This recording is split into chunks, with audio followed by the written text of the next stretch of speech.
जय हिंद। स्वागत है आपको आपका हमारे इस YouTube चैनल में। आज हम करने वाले हैं प्रतिशत का दूसरा क्लास। इससे पहले हमने एक वीडियो डाला है जो क्वेश्चन बेस्ड था। आज भी हम प्रश्न करने वाले हैं। यदि आपको इसका बेसिक वीडियो चाहिए कि प्रतिशत कैसे निकालते हैं, क्या करते हैं, तो हमको आप इस YouTube चैनल के वीडियो सेक्शन में कमेंट कीजिएगा। जरूर हम आपके रिक्वेस्ट पर या फिर आपके कहने पर हम जरूर इसका बेसिक क्लास बनाएंगे। लेकिन आज हम सॉल्व करेंगे हमारे आने वाले प्रश्न को। ठीक है, तो हमारा अगला प्रश्न क्या होगा? देखिए, हमारा अगला प्रश्न है, एक एजेंट को 10,000 रुपए की बिक्री तक 5,000 रुपए का कमीशन प्राप्त होता है। इससे ऊपर की बिक्री पर 4% कमीशन मिलता है। यदि कुल बिक्री पर कमीशन काटकर कंपनी को वो 31,100 रुपये वापस करता है, तो ज्ञात करें कि कुल कितने का बिक्री हुआ था। ठीक है, प्रश्न को एक बार ध्यान से और पढ़ लीजिएगा। प्रश्न में कहा गया है, यदि कोई एजेंट जो है 10,000 की बिक्री करता है, ठीक है, 10,000 की बिक्री करने पर उसको 5% मिलता है। इसका कहने का मतलब है 5% का अर्थात हो गया उनको 500 रुपया मिलता है, इनको एजेंट को। ठीक है, एजेंट को 500 रुपया मिलता है। यदि वो इससे ऊपर बिक्री करता है, ठीक है, यदि वो इससे ऊपर बिक्री करता है, मान लेते हैं X रुपये बिक्री करता है, तब उसको 4% कमीशन मिलता है। कितना प्रतिशत मिलता है? 4% मिलता है। और 4% का फ्रैक्शन वैल्यू क्या हो जाएगा? तो ये हो जाता है 1/25। ठीक है, अब हम इसको मान में रख देते हैं। मान में कैसे रखेंगे? चलिए चलते हैं। मान लेते हैं कि वो 1,000 का 10,000 का बिक्री किया, तो ये 10,000 का बिक्री कर दिया। इस 10,000 पर वो कितना रुपया अपने पास रखेगा? 500 रुपये अपने पास रखेगा। ठीक है, प्लस मान लेते हैं कि वो 10,000 से एक्स्ट्रा बिक्री किया, तब होगा x रुपया। और इस x रुपये में वो x रुपये का 4% मतलब 25, इतना वो अपने पास रखेगा। और जो बाकी बचत है वो कंपनी को वापस किया। तो कितना वापस किया है? 31,100 रुपया उसने वापस कर दिया है। ठीक है, अब ये हमारा इक्वेशन बन के तैयार हो गया है। बस आप इसको जस्ट सॉल्व करना है। सॉल्व करने से हमारा आंसर आ जाएगा। ठीक है, तो 31,000, 10,000 और इस 500 को हम एक साइड ले लेते हैं, और ये जो x और इसको एक साइड ले लेंगे। ठीक है, अगर एक ही लाइन में सॉल्व करना है तो कैसे करेंगे? देखिएगा, 25 और x है ना, इनको भाग करेंगे तो ये हो जाएगा, नीचे 25 आ जाएगा, ऊपर हो जाएगा आपका ये 25x माइनस एक्स। ठीक है, 25x माइनस एक्स बराबर ये 3100 प्लस, सॉरी माइनस हो जाएगा क्योंकि तो ये हो गया 10,000 प्लस 500। ठीक है, ये हमारा इक्वेशन बन के तैयार हो गया। फिर उसके बाद है 24x ऊपर हो जाएगा, 25x में x घटेगा तो ये हो जाएगा हमारा 24x, नीचे बचेगा हमारा 25। ठीक है, इस साइड हमारा बच जाएगा कितना? 21,600 रुपया इधर बच जाएगा। अब केवल x का मान निकालना है। ठीक है, x का मान निकालेंगे और हमारा आंसर आ जाएगा। x मान निकालने के लिए x को अपनी जगह पर रहने दीजिए। 21,600 बटा 24 गुना 25। ठीक है, इतना करने पर हमारा आंसर आ जाएगा। ठीक है, इतना करने पर हमारा आंसर कितना आएगा? तो इतना करने पर हमारा x की वैल्यू आ जाएगी 22,500। ये x की वैल्यू हो गई। ठीक है, पूछा क्या गया है? कुल कितना बिक्री है ना, ये तो हमने x निकाल दिया, और उसके पास 10,000 का भी तो बिक्री हुआ है, तो इस 10,000 को इसमें आप ऐड कर दीजिए, तो ये हो जाएगा 32,500। 32,500 कहाँ पे है? तो ये है ऑप्शन नंबर हमारा डी। ठीक है, ये हो जाएगा 32,500। अगला प्रश्न है, दूध की कीमत में 35% की वृद्धि होने पर कोई गृहिणी अपनी खपत में कितनी कम करे कि उसका खर्चा केवल 8% बढ़े? क्या कहा गया है?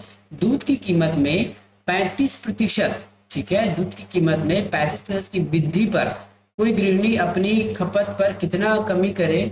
ठीक है, अपनी खपत पर कितना कमी करे, सॉरी कितना कमी करे कि उसका खर्च मात्र 8% बढ़े।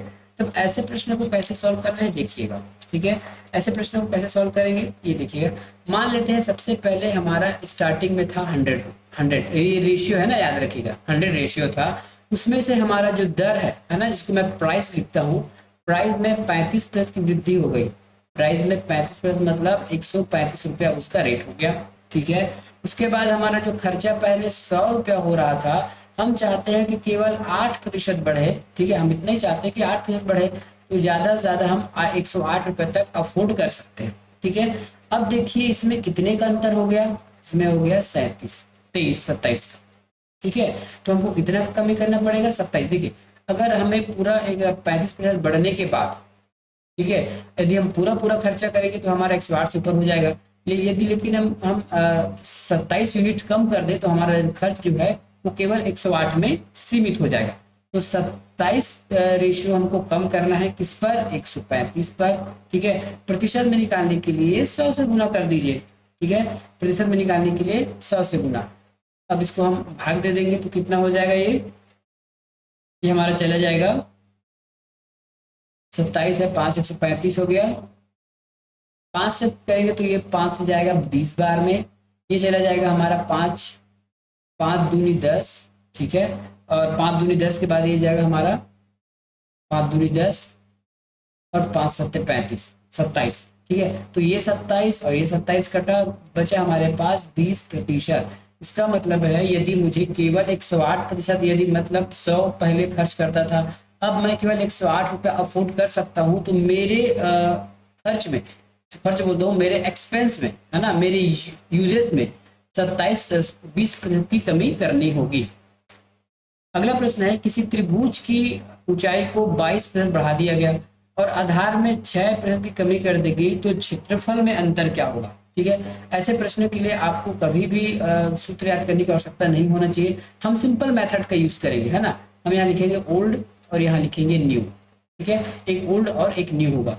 तो हाइट क्या गया है, 32% बढ़ा दिया गया। तो पहले हाइट कितना था, हम 100 मान के चलेंगे क्योंकि प्रतिशत अपने आप में 100 होता है। अब वो 22 हो गया तो ये हो गया 122। ठीक है, 22 हो गया तो कितना हो गया, 122 हो गया। उसके बाद आधार, आधार मतलब बेस, मैं बी लिख रहा हूँ बेस को। बेस पहले 100 था, अब कितना हो गया है, अब ये हो गया 106। ठीक है, अब ये हो गया है, सॉरी 106 नहीं हो गया है क्योंकि इसमें कम किया गया है ना।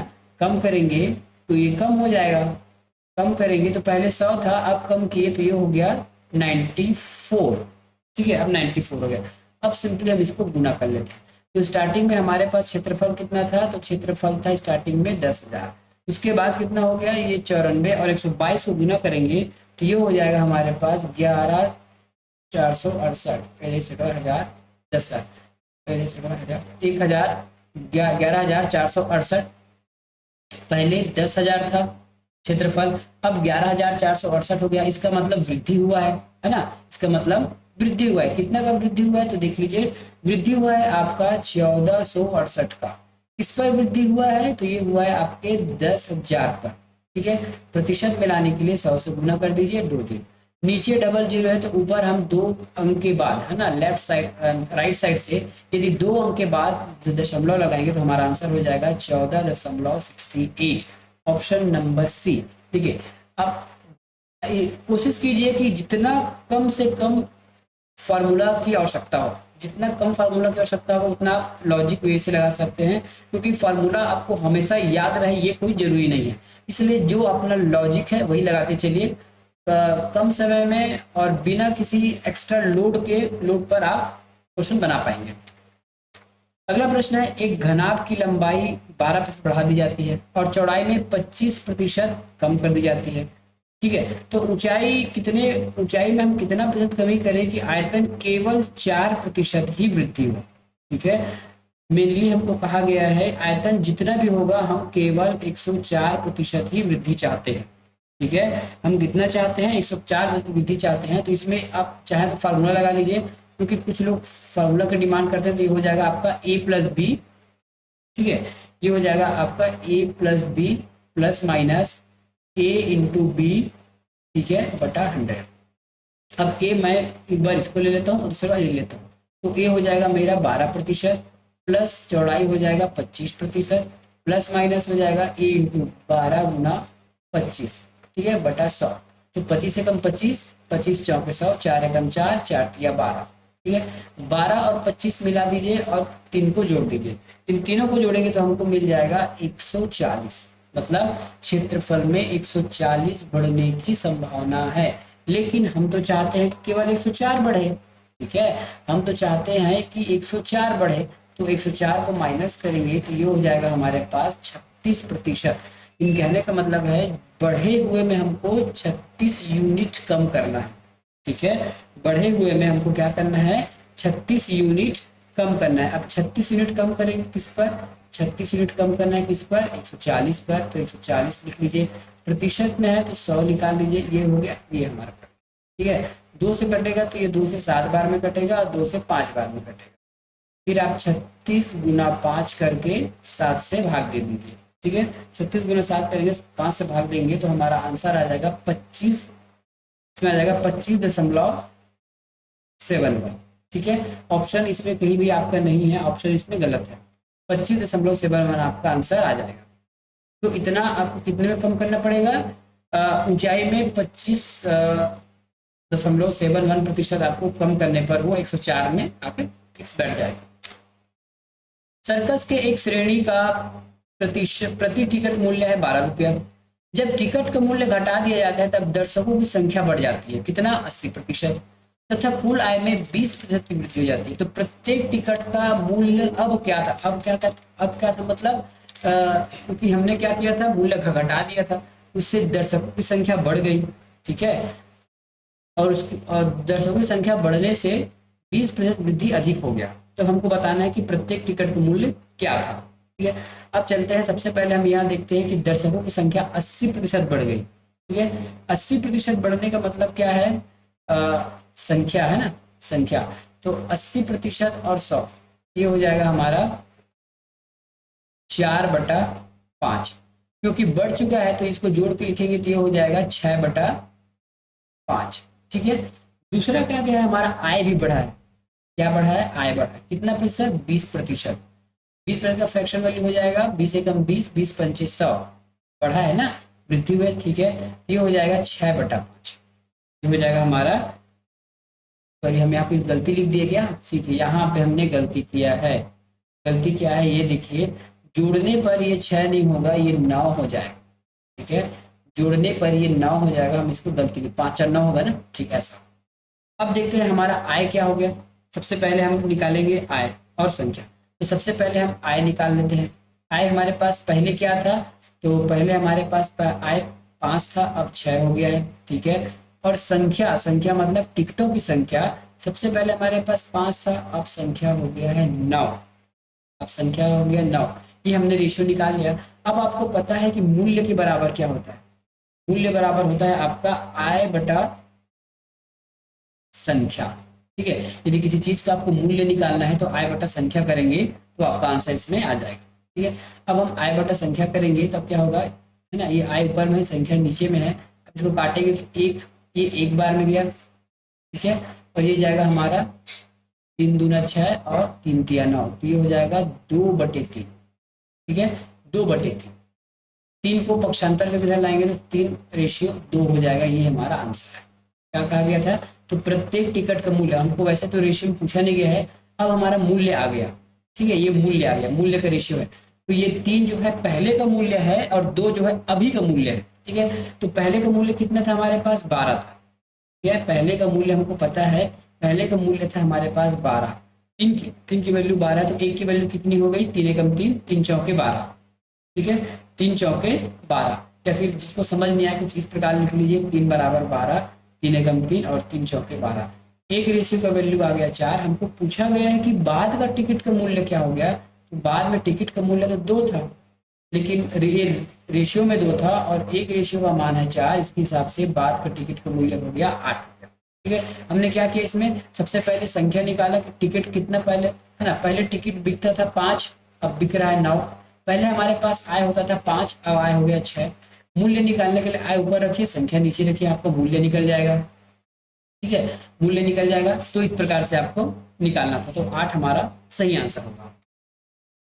एक आदमी अपने आय का 75% खर्च करता है, उसकी आय 60% बढ़ जाती है और उसका खर्चा 70% बढ़ जाता है ना, घटा दीजिए, बढ़ जाएगा। ठीक है, तो इसकी बचत पूछा गया है, क्वेश्चन पूरा लिखा नहीं है, इसमें आपको बचत पूछा गया है, इसमें बचत क्या होगा।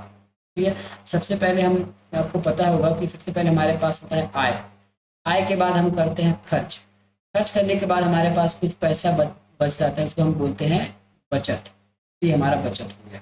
ठीक है, आय मान लेते हैं हमारे पास 100 रुपये था। ठीक है, इसमें क्या दिया गया है, एक आदमी अपनी आय का 75% खर्च कर देता है। ठीक है, तो आय हम मान लेते हैं कि आय हमारे पास कितना था, 100 रुपया था। 75% खर्च कर देता है तो बचाता कितना होगा? 100 रुपये में 75% खर्च कर दिया, 75 रुपये खर्च कर दिया तो बचाया कितना? बचाया 25। ठीक है, रेशियो से काटना चाहेंगे तो 25 से कम 25, 25 चौके 100, सॉरी 25 चौके ये 25 दिया हो जाएगा ना, ये 25 दिया 75 और ये 25 चौके 100। ठीक है, अगला लाइन पढ़िए, यदि उसके आय में 60% की वृद्धि हो जाती है, आय में ना, तो आय में हम क्या करेंगे? 60% बढ़ा देंगे तो गुना हो जाएगा 60। ठीक है, और खर्च में 70% बढ़ जाता है तो खर्च भी 70% बढ़ा देते हैं तो हमको बचत मिल जाएगा। सबसे पहले हम नया आय निकालेंगे तो 6 चौके 24, 240 रुपया आय हो गया। व्यय कितना किया ये? 7, 7 दिया 21, 310, 240 रुपये कमाया, 210 रुपये खर्च कर दिया, बचाया कितना? 30 रुपये बचाया। ठीक है, कितना बचाया? 30 रुपया बचा लिया। या फिर ये देखिए 30 रुपया के, क्योंकि हमने 100 मान के चला था, है ना, इसलिए ये 30 रुपया भी कह सकते हैं और 30% भी कह सकते हैं। तो इस प्रकार का हमारा आंसर हो गया ऑप्शन नंबर सी। मैंने इसको प्रतिशत में क्यों कन्वर्ट नहीं किया? क्योंकि मैं 100 रुपये ही मान के चला था और हम प्रतिशत को एक स्टैंडर्ड वैल्यू 100 ही मानते हैं, इसलिए हमारे पास बचत कितना हो गया? 30%। रमा के खर्च और बचत का अनुपात 5:3 है। यदि उसकी आय 12% बढ़ जाए और खर्च 15% बढ़ा दिया जाए तो उसकी बचत में कितने प्रतिशत की वृद्धि होगी? ठीक है, सबसे पहले हम यहाँ लिखते हैं एक्सपेंस, एक्सपेंस के बाद हमारा हो जाता है सेविंग, और सेविंग के यदि एक्सपेंस और सेविंग को मिला देंगे तो ये हो जाएगा हमारा इनकम।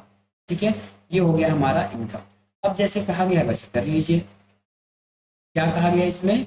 कहा यह गया है कि रमा के खर्च और बचत, तो खर्च करता है 5, बचाता है 3, तो खर्च और बचत को यदि हम सेव कर लेते हैं, ऐड करेंगे तो हमको इनकम मिल जाएगा, तो 5 3 8, ये इतना बचाता है, मतलब इतना इसका आय है 8। अब इसको और आसान बनाने के लिए हम क्या करेंगे? इसको कुछ वैल्यू मान लेते हैं, मान लेते हैं सबको 100 से गुना करते हैं। अब तो क्या हो जाएगा? 500 रुपया खर्च करता है, 300 रुपया बचाता है, तो टोटल 800 रुपया कमाता था। ठीक है, 800 रुपया कमाता था। अब क्या कहा गया? ये देख लिया, यदि उसके आय में 12% की वृद्धि हो जाती है, आय में हम 12% बढ़ा देंगे तो 12 अट्ठे 96 होता है ना, 12 अट्ठे 96, तो ये हो जाएगा 896 रुपया बढ़ गया। ठीक है, 896 रुपया बढ़ गया। ठीक है, तो आय में कितना बढ़ गया? हमने बढ़ा दिया 12%, तो ये हो गया 896 रुपया। उसके बाद कहा गया कि खर्च में 15% बढ़ा दिया गया। खर्च कितना है हमारे पास? खर्च है 500, और 500 का 15% हो जाता है 15 पंचे 75 रुपया, तो ये हो जाएगा 1500, 575 रुपया खर्च किया। कमाया कितना? 896। खर्च कितना किया? 575, तो बचाया कितना होगा? तो ये बचाया होगा 321 रुपया। ठीक है, क्वेश्चन में पूछा क्या गया कि उसकी बचत में कितने प्रतिशत की वृद्धि हो गई। अब इतने का ही हमारा काम है। पहले बचत था 300 और बचाता है 321, इसका मतलब है बचत में 21 रुपया बढ़ गया।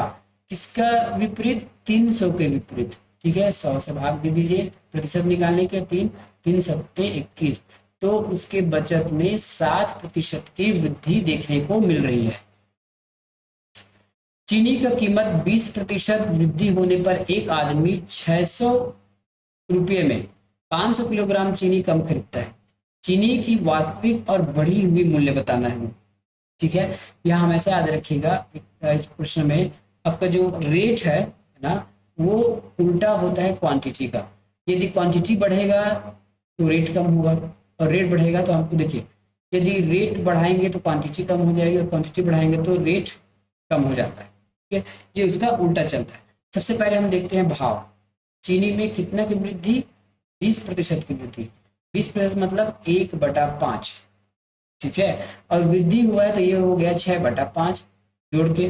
ठीक है, अब उसके बाद हमको कुछ और कहा गया है क्या? बिल्कुल नहीं कहा गया, तो हम सीधा इसको मान रखते हैं। तो ये हो गया पहले का रूल, पहले का पैसा, और ये बाद वाला रुपया। पहले था हमारे पास आर, आर मतलब मूल्य, रेट।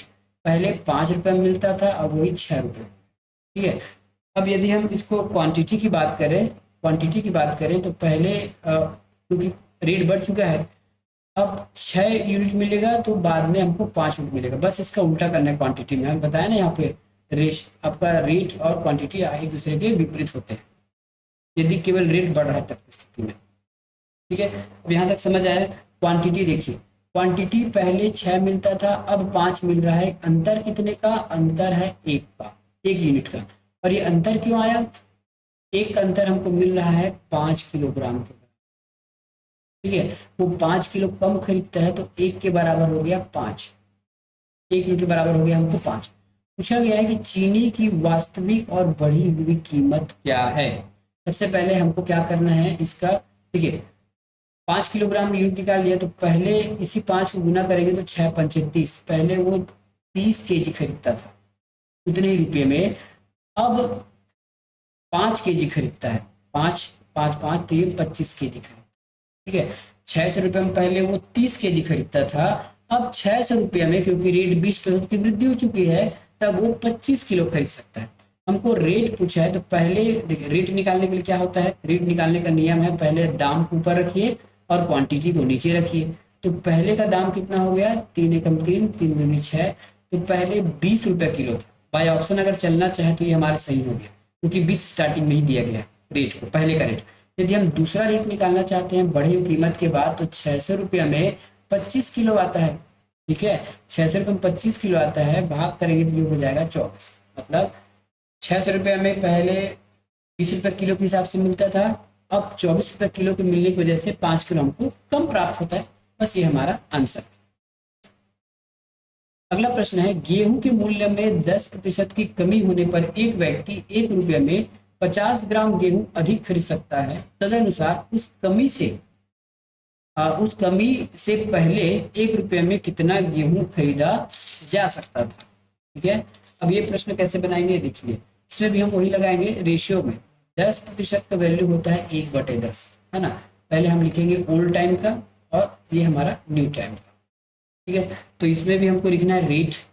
रेट पहले क्या था? पहले 10 था, चूंकि कमी देखने को मिला है तो ये बढ़ जाएगा 9/10 हो जाएगा। ठीक है, तो पहले रेट 10 रुपया था, अब रुपया हो गया 9। क्वांटिटी जस्ट इसके उल्टा हो जाएगा 9 और ये 10। अंतर कितने का? 1 का। ठीक है, एक अंतर क्यों है? तो रेट कम होने की वजह से 50 ग्राम गेहूं अधिक मिलता है। एक की वैल्यू हो गई 50 ग्राम। पूछा क्या गया है तो कमी से पहले 1 रुपये में कितना गेहूं खरीदा जा सकता था। कमी से पहले मतलब पहले कितना गेहूं खरीदा जा सकता था, तो एक की वैल्यू है 50 ग्राम और रेशियो में पहले खरीदा जाता था 9, तो 9 गुना 50, 9 पंचे 45, 450 ग्राम गेहूं खरीदा जाता था पहले। Option number B. एक घोल में 15% नमक है, इसमें 30 किलोग्राम पानी उड़ा दिया गया, उसमें नमक की मात्रा 20% रह गई, तो प्रारंभ में कितना मिश्रण था। ठीक है, जब आपको हमेशा याद होगा यदि आपने फिजिक्स पढ़ा है या जो भी पढ़ा है, जैसे ये मिश्रण हो गया नमक और पानी का घोल, तो वाष्पोत्सर्जन बन के या फिर गर्मी की वजह से जब भी उड़ेगा तो नमक नहीं उड़ेगा, केवल पानी उड़ेगा। यदि इसमें 2 किलो नमक था तो वो 2 किलो नमक आपके यथावत हमेशा बने रहेंगे चाहे कितना भी गर्मी क्यों ना हो जाए।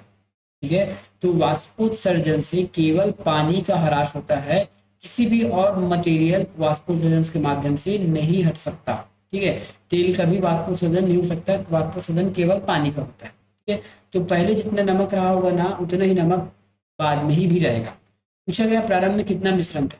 मान लेते हैं प्रारंभ में एक्स मिश्रण था, इस एक्स मिश्रण में 15% नमक था, बिल्कुल सही बात है।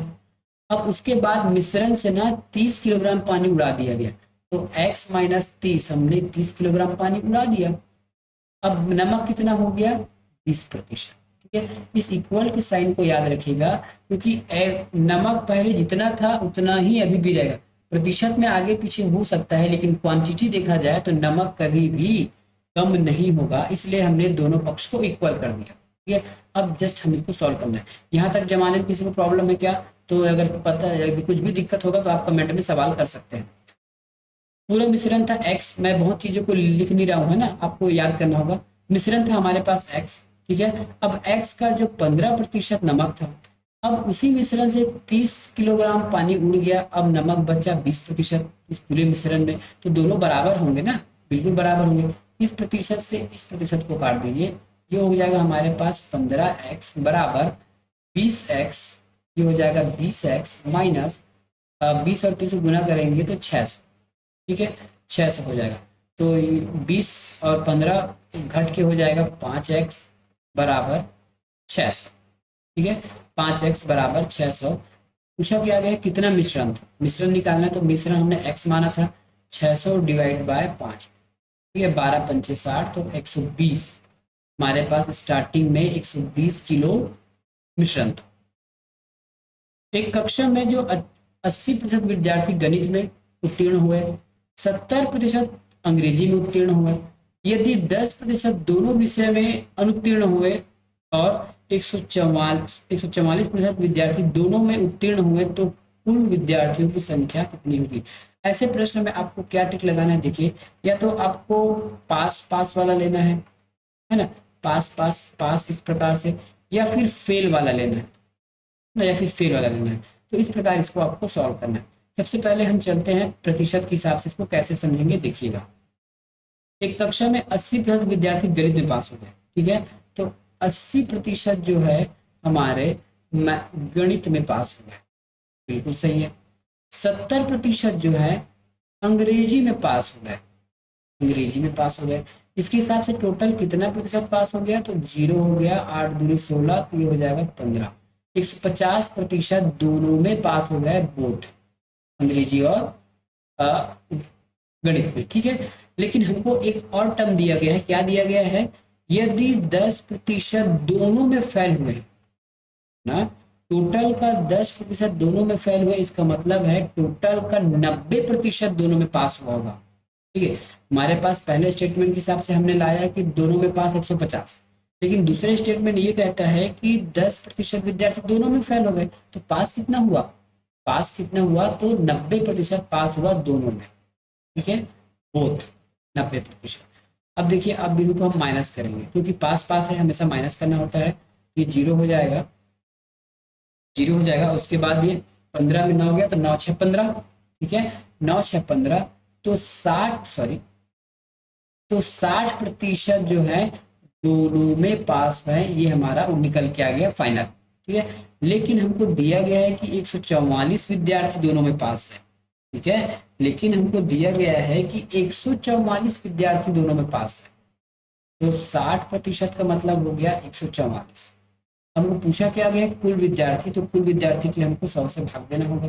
ठीक है, तो 100 निकालने के लिए पहले तो 1 का निकालने के लिए हम 60 से गुना करेंगे, 60 से भाग करेंगे, और पूरा निकालने के लिए 100 से गुना करेंगे, क्योंकि प्रतिशत में अपने आप 100% होता है। ये हो गया ये।